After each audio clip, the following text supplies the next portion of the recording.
Assalamualaikum warahmatullahi wabarakatuh. Saya Muhammad Fikri dari jurusan Sistem Informasi 2018 akan menjawab soal UTS dari mata kuliah Enterprise Relationship Planning.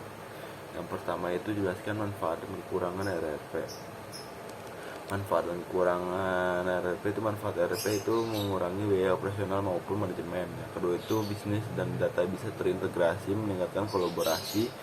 Keempat, produktivitas meningkat. Yang kelima, mengelola bisnis menjadi lebih kondusif. Kekurangannya yaitu tenaga kerja sulit beradaptasi, sistem menjadi lebih rumit, biaya lebih besar bergantung pada suatu vendor tertentu. Yang kedua itu supply chain management atau SCM. Secara umum merupakan kegiatan yang meliputi perencanaan, pengaturan, dan penjadwalan arus produk mulai penggadaian hingga pendistribusian kepada konsumen. Dengan supply chain management, rantai pasok dirancang dengan sedemikian rupa sehingga dapat dilakukan dengan cara yang paling efektif dan efisien. 3. Perusahaan manufaktur hendak menentukan besarnya lot.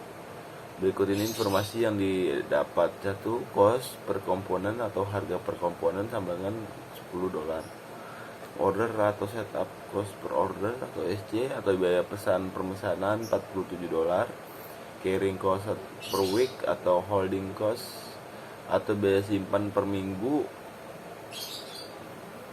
10%. Kebutuhan bersih minggu ke-1 sehingga 50 unit, minggu kedua sebanyak 60 unit, minggu ketiga sebanyak 70 unit, minggu keempat turun menjadi 60 unit, minggu kelima sebanyak 95 unit, minggu ke-6 sebanyak 75 unit, minggu ke-7 60 unit, dan minggu ke-8 sebanyak 55 unit.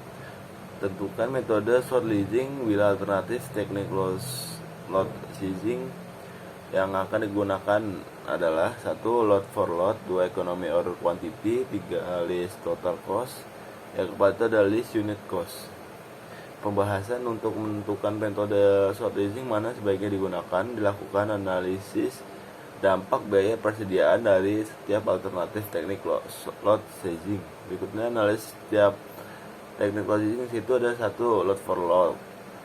Yang kedua itu kelebihan software ERP.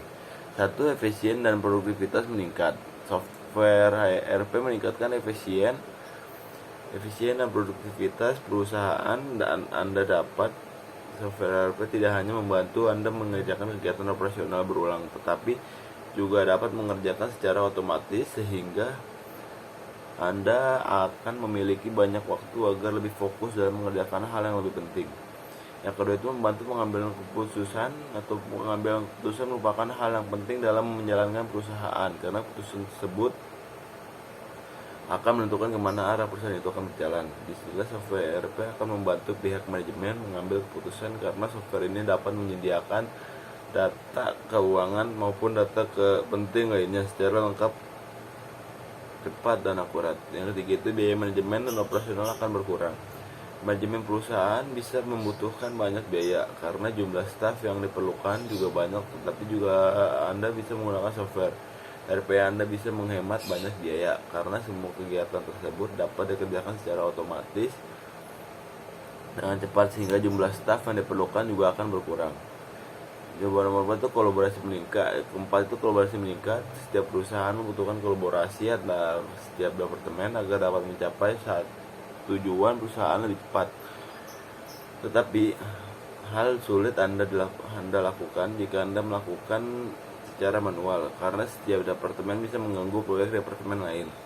Untungnya software ERP dapat mengintegrasikan setiap departemen perusahaan melalui sistem informasi terpusat sehingga departemen bisa mengakses informasi tanpa mengganggu departemen lain. Kekurangan software ERP itu adalah 1.